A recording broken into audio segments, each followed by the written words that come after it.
અશુલ્ક દાસિકા એટલે શું? દાઢી લીધા વિનાની દાઢી કરવી. બોલો નારાયણ. દાઢીએ જવાનું પણ દાઢી નહીં લેવાની. આ અશુલ્ક દાસિકા.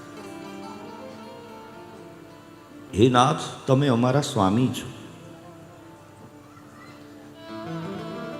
ભગવાન ભોળાનાથ અને ઠાકોરજીમાં ફરક છે થોડો સ્વભાવમાં.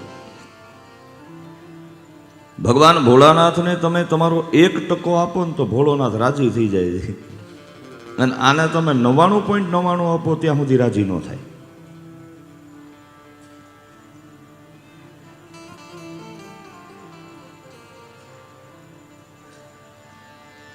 તમારા શ્વાસ પણ ઠાકરને આપવાના, તમારું જીવન પણ ભગવાનને આપવાનું. અને પરિસ્થિતિ ગમે હોય, કુંતાજીએ પોતાનું મન, વાણી બધું ઠાકોરજીના ચરણોમાં લગાડ્યું. દાદા ભીષ્મએ પોતાનું મન, વાણી અને કર્મ લગાડ્યું છે. ક્યારે? આફતો કે દોર મેં,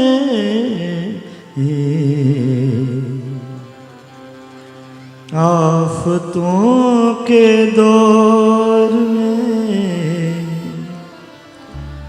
चैन की घड़ी है तू, मेरी जिंदगी है तू, मेरी जिंदगी है. गम है या खुशी है तू,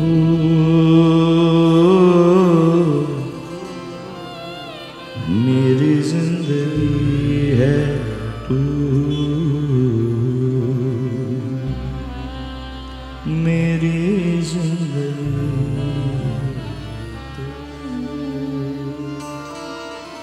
કૃષ્ણને ભજીએ ને, શ્યામને ભજીએ ને. અસુરો વિઘ્ન પછી નાખે, દેવતાઓ પહેલા નાખે છે.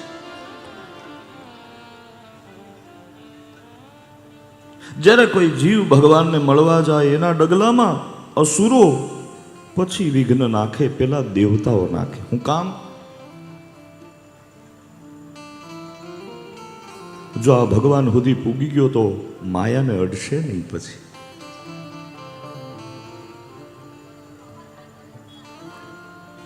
સુદામો અડ્યો નથી બાપ. આજના દિવસે હું સ્મરણ કરું પરમ પૂજ્ય પ્રાતઃ સ્મરણ ડોંગરેજી બાપા. આખી જિંદગી કથા વાંચી બાપુ, પણ કથાના બદલામાં કોઈ દી રૂપિયો અડ્યા નથી મારો બાપ.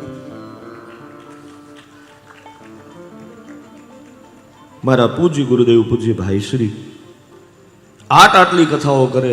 આ ઉંમરે એટલા દોડે છે. અત્યારે ઉમરેઠમાં એમની કથા ચાલે છે સંતરામ મંદિરમાં.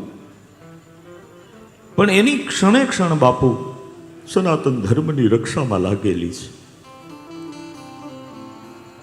આમ તો ગુરુદેવ ભગવાનના આશીર્વાદ આપણે આજે સ્ક્રીન ઉપર તો 2 દિવસથી મને સમય પધારો.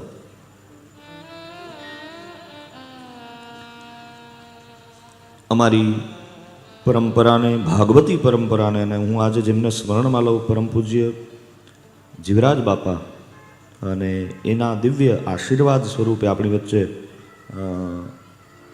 પ્રખર ભાગવતના વક્તા એવા લાભશંકર દાદા પધાર્યા છે. જોરદાર તાળીઓથી સ્વાગત કરીએ.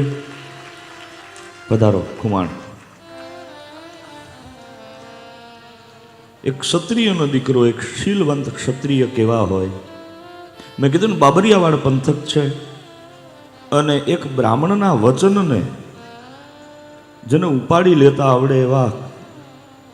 આમ તો એના પ્રત્યક્ષ હું કહું તો થોડું એવું લાગે, પણ અમારા ધીરુભાઈ ખુમાણ જેમણે મારા એક શબ્દને સાંભળી અને સંકલ્પ લઈ અને અદ્ભુત આ વિસ્તારની એક અદ્ભુત કથા લોટપરમાં અમે કરેલી. ખૂબ ખૂબ આશીર્વાદ ધીરુભાઈ. બ્રાહ્મણના શબ્દને લઈ અને સંકલ્પ લેનાર એવા ક્ષત્રિયો, એવા બ્રાહ્મણો, એવા ચારણો અહીંયા ઉપસ્થિત છે.